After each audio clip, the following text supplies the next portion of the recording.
ó ti tó ṣẹlẹ̀ o Èkìtì state ní Ìkẹ́rẹ́ oko Abádẹ́mọ bẹ̀ mo wà yó bí mo ṣe dóko láàárọ̀ ẹ báyìí bí mo ṣe bá oko tí mo ti náwó sí oko tí mo yáwó tí mo cultivate bí mo ṣe bá láàárọ̀ yìí ni àwọn Fúlàní mo ṣe bá láàárọ̀ yìí ni èní ni 4th of March 2024 òru ìjẹta on the 2nd mọ́jú àná òun náà ṣiṣẹ́ yìí o ṣe rí báyìí iṣẹ́ tí mo ti ń ṣe láti last year lè òun ni wọ́n parí ẹ̀ ní òru ìjẹta mọ́jú àná nìsín ṣe rí báyìí ṣe rí báyìí ṣe rí báyìí iṣẹ́ tí mo ti ń ṣe láti last year òun ni lè mo yáwó ṣoko yìí ni o. Ó tún ti ṣẹlẹ̀ o ẹ̀yin èèyàn àwọn Fúlàní darandaran wọ́n tún ti dẹran wọnú oko ẹlòmíì lọ bá oko jẹ́ kí ló dé eléyìí tún ṣẹ̀ṣẹ̀ ṣẹlẹ̀ ní báyìí o lọ́jọ́ 4 oṣù kẹta ọdún 2024 yìí ìyẹn ọjọ́ ajé Monday ọ̀sẹ̀ tá a wà yìí ni eléyìí tún ṣẹlẹ̀ ní ìpínlẹ̀ Èkìtì o mo ní lúlù Kẹrẹ Èkìtì lóko Abàdẹmọ eléyìí tún ti ṣẹlẹ̀ gbọ́ bálákùnrin ọ̀hún ṣe ń làmẹ́ǹtì omi ẹkún sì fẹ́ẹ̀ lè mọ gbìyàn kí ló dé alákìlọ̀ tó lóye Sunday Igboho tó sì ń kìlọ̀ fún wa rèé o pé ká múra ká ṣọ́ra àfẹ́ báwọn Fúlàní ní nǹkan kan ṣe papọ̀ mọ́ ṣẹ́ kò sí nǹkan kan tá à ń gèrè lára wọn àfi kàn mọ́ bá wọ́n kàn mọ́ ṣèkà fún wa ní lórílẹ̀ Yorùbá kí ló dé aṣáájú àwọn ọmọ Yorùbá táwọn náà ń sin màálù èmi ìlú lẹ́yìn èèyàn ti wá gbọ́ wípé ó da àwọn ọmọ Yorùbá náà wá kó màálù wọ́n kó wọnú oko Fúlàní lórílẹ̀ Fúlàní láti lọ́mọ boko Fúlàní jẹ́ ṣó ṣeé ṣe tó bá ṣe pá wọn ní sáwọn ọba wọn ò mọ̀ dákẹ́ Ooni of ife ọ̀rọ̀ kàn yìí o bàbá wa ẹ dákun ẹ bá wa dá sọ́rọ̀ yìí ẹ mọ̀ dákẹ́ mọ́ bò wá ràn bàbá wa ààrẹ Tinubu ọ̀rọ̀ kàn yín náà ṣe bẹ́yìn lẹ́ni pé káwọn àgbẹ̀ ó múra síṣẹ́ kan jẹ́ kí oúnjẹ pọ̀ wá kó sùn wá bọ̀ ní orílẹ̀-èdè Nàìjíríà káwọn gbogbo oúnjẹ tó wọ́n kankan kó lè dínkù ẹ dákun ṣé oko tí wọ́n jẹ́ kán jèrè ṣó ni wọ́n ti kó oúnjẹ jáde táwọn aráàlú ò fi oúnjẹ jẹ ẹ má má dákẹ́ ẹ ṣàánú àwọn àgbẹ̀ yìí owó iyebíye rèé tẹ́ ẹ̀ rí tí wọ́n tó ń bàjẹ́ láàrin ọjọ́ kan wọn kàn wá dẹran mọ́ lọ́sàn gangan wọ́n ti wá sọ́dọ̀ lóru ọ̀fọ̀rú òru gànjọ́ lókùn tán ń dà kílẹ̀ ò tó mọ́ wọ́n sì bà gbogbo nǹkan jẹ́ iṣẹ́ tẹ́ni ẹlẹ́ni ṣe lódìdí ọdún kan wọ́n sì bàjẹ́ lóru alẹ́ ọjọ́ kan eléyìí pọ̀ jù o bàbá wa ààrẹ Gani Adams náà ẹ dákun ṣe báwa tẹ̀ jẹ́ olórí lélẹ̀ lórí ẹ̀ ṣàánú ẹ bá wa lọ kojú àwọn Fúlàní ẹ bá wa dẹ́kun kìíní ó ń pọ̀ jù wàhálà mi náà ń bẹ̀rẹ̀ bọ̀ báyìí dẹ́ẹ̀dẹ́ nígbà olóyè Sunday Igboho sì ń pariwo àwọn kan sọ pariwo rẹ̀ ti pọ̀ jù ẹ wo ẹ̀yin èèyàn fídíò tí mo tún mú wá lọ́tẹ̀ báyìí fídíò tó yẹ pé ó wà so emotional téèyàn ò bá lọ́kàn omi ó sì mọ̀ bọ́ lójú èèyàn nítorí máa yẹn lament gidi gan ó lọ́mọ oníyàwó lẹ́bi tí ó fowó tọ́ ó tún yáwó fi ṣiṣẹ́ oko ni wọ́n sì bà gbogbo ẹ̀jẹ̀ láàrin alẹ́ ọjọ́ kan.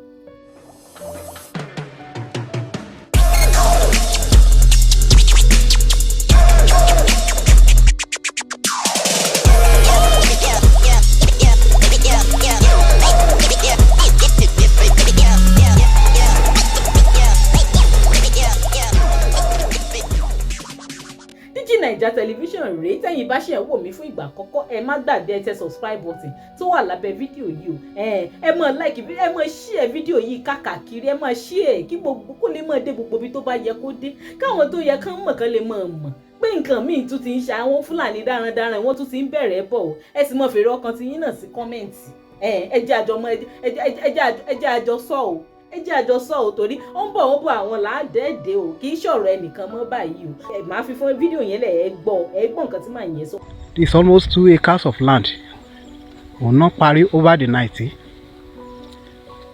so tán bá ń sọ sìn àmì youth o wọ́n sọ pé àwọn youth they are lazy òun ni lè ń sìn o with the hope pé tí àwọn ọmọ mi they are right to go university that's why I decided to come to farm to come and labour. Wọ́n ń pariwo pé youth lazy máa yí ò lazy báyìí o ó wò pé kó káyé òun lè dá káyé àwọn ọmọ òun lè dá ó gboko lọ ó lọ ṣiṣẹ́ oko ó tún náwó lóko lórí wọn sì jó rèrè kankan jẹ́ nìyẹn.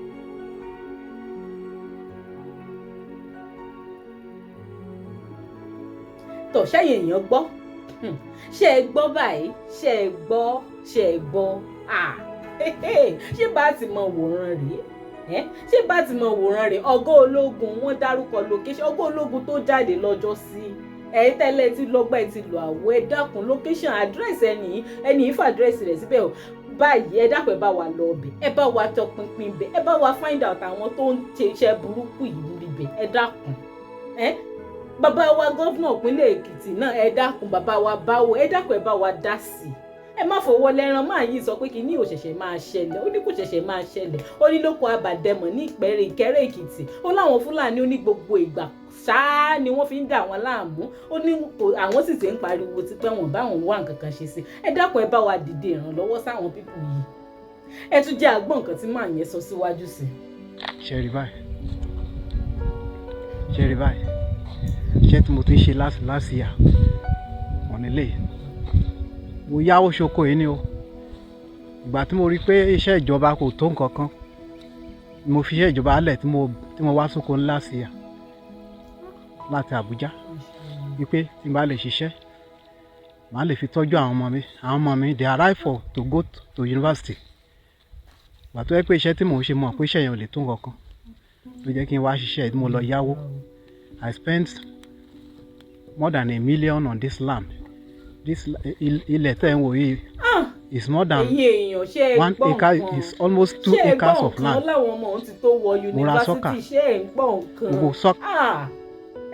Ṣé bí irú ọmọ ẹni yìí bá là tó bá lu tó kàwé tó yọjú ẹ dákun ṣé yóò di yahoo ẹ dákun ṣé yóò dàgbé nípa ẹ dákun ṣé yóò di kidnapper àmọ́ nígbà tán ti wá ba èrè oko jẹ́ báyìí tí ò sówó tí ò fi jẹun tí ò sówó tí ò fi tọ́jú ọmọdé bí táwọn ọmọ rẹ̀ ó lọ sùkúù ṣé wọ́n lé wọn alámùkùn ẹrù ẹ wọ́ olókè lẹ́wọ̀ ẹ̀ wòsàlẹ̀ ara àwọn nǹkan tó máa ń fà á rè tó fi ṣe wípé àwọn ọ̀dọ́ wọn máa ń padà ń yàyàkuyà rí ó ń làmẹ́tì báyìí pé òun ò lè gbébọn àwọn ọmọ tó bí náà báyìí kí ni bó ní kán kojú sí arákùnrin yìí ń làmẹ́tì báyìí pé òun ò lè gbébọn ẹ dákun nígbà tí kò bá wá rówó tọ́jú ọmọ débi tí ó ṣe kíní irú ọmọ wo náà fẹ́ káwọn ọmọ wo yà nítorí tòun gbogbo èyí tọrọ ọkàn ẹ má má dákẹ́ ẹ má wò wá ràn.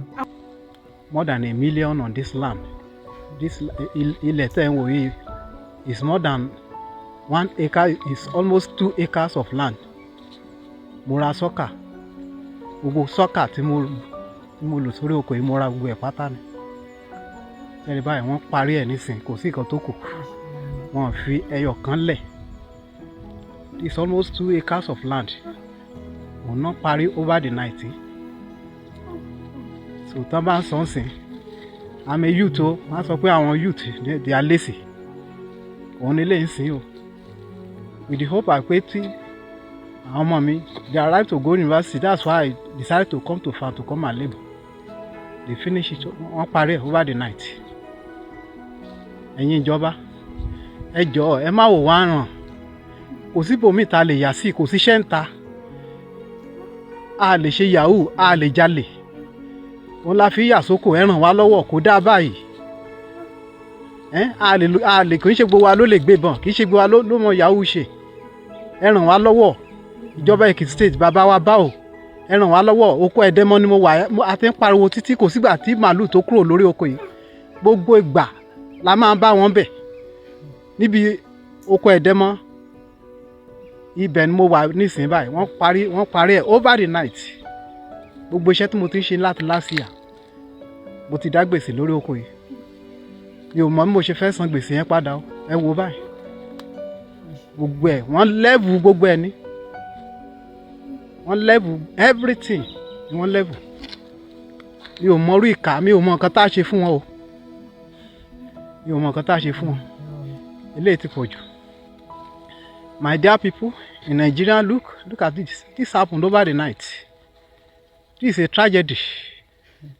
The farm I've been cultivating since last year. I borrowed money, almost $1 million, to cultivate this farm. This is my planting farmland.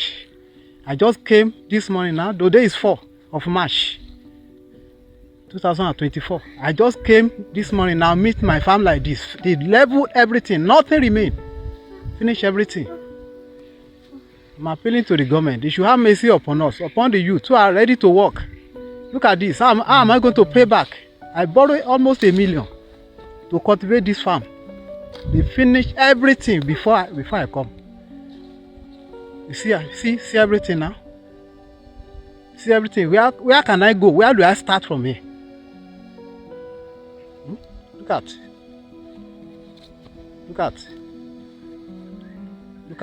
Nothing was left. Nothing. They finished everything. Can you imagine this? See, look at their excreta. This is their excreta. This is how they have been coming every day, almost every day. I've met them on this farm several times. I have cried. Nothing was done. Look at it. They now finish it now. They finish everything. Please, government, help us. This suffering is too much in the hands of these herdsmen. Help us. Where can we go? Where can we go?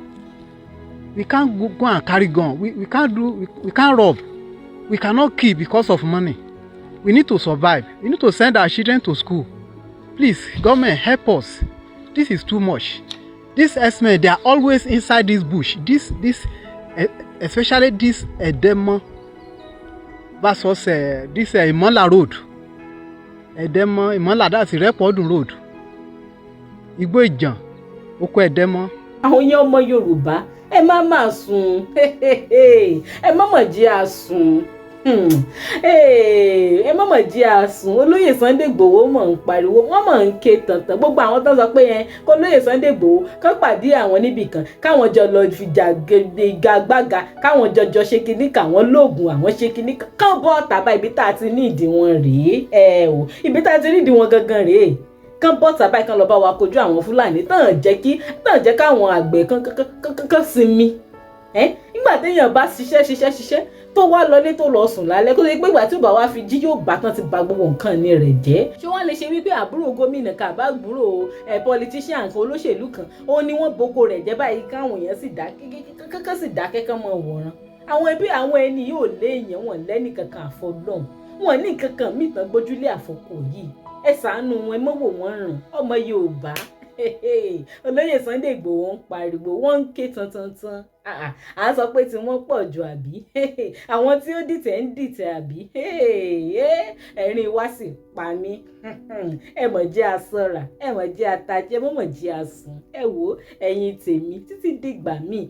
Tí a tún máa mú nǹkan míì wá fún yín. Digi Naija television rèé. Ẹ máa tẹ subscribe button, ẹ tẹ notification bell yín. By the time tá bá mú update míì wá, ẹ̀yin lè máa kọ́kọ́ máa gbọ́. Ó dìgbà.